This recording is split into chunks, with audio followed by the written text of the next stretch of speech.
They gave him what every schmuck and walk-on seems to get in Hollywood, when really they ought to have renamed Sunset Stan Lee Boulevard, after he single-handedly saved the movie business in recent years. If I had known I was so good, I'd have asked for a raise.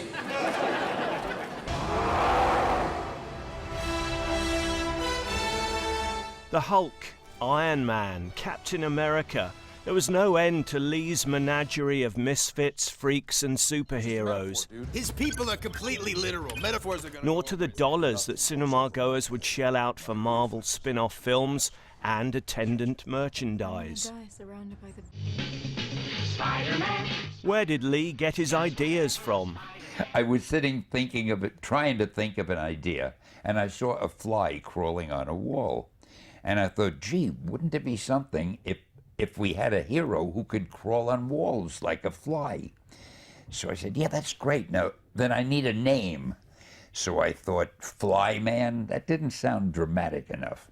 Insect Man? No. And I went down a list, and then I got to Spider-Man. And somehow, Spider-Man, it sounded a little scary, it sounded impressive. So I said, I'll call him Spider-Man. Spider-Man, Spider-Man, does whatever. Then I have always hated teenage sidekicks in stories, like Robin for Batman or Bucky for Captain America.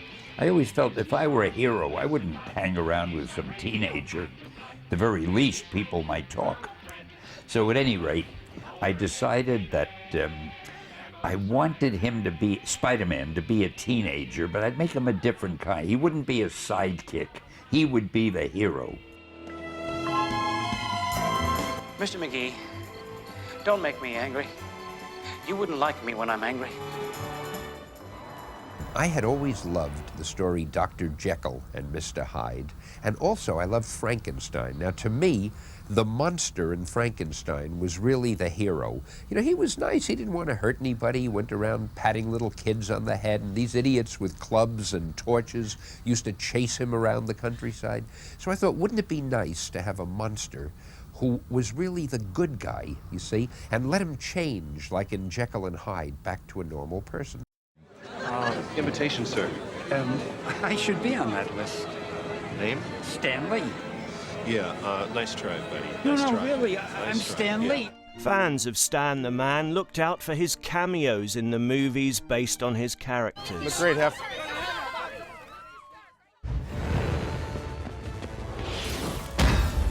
Spider-Man, Ant-Man, Iron Man and the rest will continue to slug it out without Stan Lee.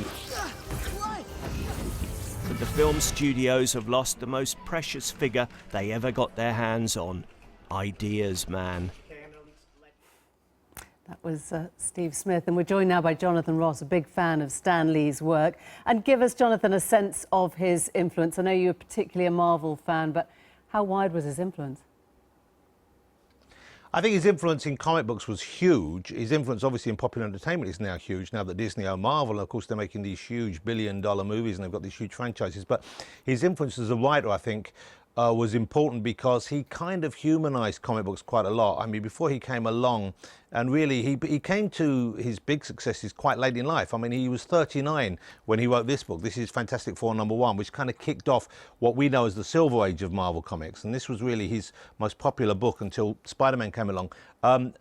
I think what he did in that book, and he did in Spider-Man in particular, he put a kind of soap opera, almost a melodrama, into comics. And so we were as interested in what the characters are doing when they weren't in their costume as when they were. I mean, they became stories about a teenager with problems in the case of Spider-Man and a family dealing with their kind of relationships in the Fantastic Four. So I think his real influence lay in the characters he created behind the masks as much as the actual wonderful creations he did there. But I have to push back a little bit at what was just said in that package, because none of those things did he create on his own. Fantastic Four, Spider-Man, Hulk, they were all created along mainly with people like Jack Kirby and Steve Ditko, who don't really get the credit they deserve. And I'm not trying to take away from the majesty of Stan Lee's talent and his legacy, but it is very important, I think, to remember that he co-created all of these characters. He didn't do them on his own. Understood. If we go back to when he began business, 1939, a significant year, war was breaking out. One commentator told me he saw his comics as, if you like, the great Jewish art form, refugees, nerds and rejects. I wonder if you think that played into it.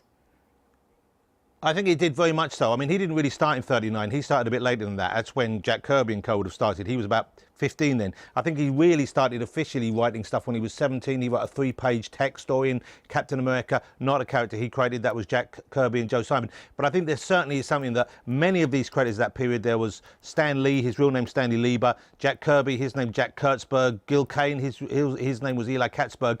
These were first-generation American immigrant children. Their parents would have been, you know, poor Jewish families, and they entered this very kind of like rather dismissed art form, this kind of like cheap storytelling realm, perhaps because they could. Many of them had ambitions beyond that. Stan Lee wanted to write the great American novel, which is why he changed his name from Lieber. He was saving his real name for that. Jack Kirby really wanted to work in cinema, I think, as well. He wrote screenplays, but they were working in this kind of almost like, if you'll forgive the phrase, this kind of ghetto of the entertainment world, this kind of like corner, this cul-de-sac almost, but they created these incredible stories and they really poured their hearts and souls into them, and they sort of transcended the field they worked in due to their, I guess, their longing to make an impact. How important do you think it was? I mean, you've said that the characters, if you like, off-screen as well as on. How important was it those characters had foibles, they had hang-ups, they were superheroes with weaknesses, with girl problems, with sort of ego deficiencies as well? Yeah. I think this is something that Stan, without doubt, put in more than anyone else, and it really is a tribute to his brilliance and his understanding that the form could be bigger than it was before and have more impact than it did before. I mean, if Spider-Man hadn't been a teenager, hadn't been a kid who was worried about his aunt's health, was worried about the fact that he never had a girlfriend, he needed to earn money to help support his aunt after his uncle died because his parents were dead, all this kind of stuff. As a young man reading it, and I was a kid when I first started reading it, that really landed on me. I really associated and really kind of felt that's what gave it a reality. That's what made me care more than just the beautiful costume characters, the wonderful improbable villains, and so on and so forth. And if you look at what was happening in their main rivals, DC Comics at that time, you had Superman, who's an alien, a superpowered alien who lives in the North Pole, and you have Batman, who is a millionaire who lives in a cave. You know, it was hard as a kid living in London, as I did, but I guess all over the world, to really associate with those characters, with the men who were the superheroes, whereas we could all associate with the glasses-wearing, bullied kid at school who fantastically had this great power that we all longed for. Jonathan Ross, thank you very much. Great to have you on.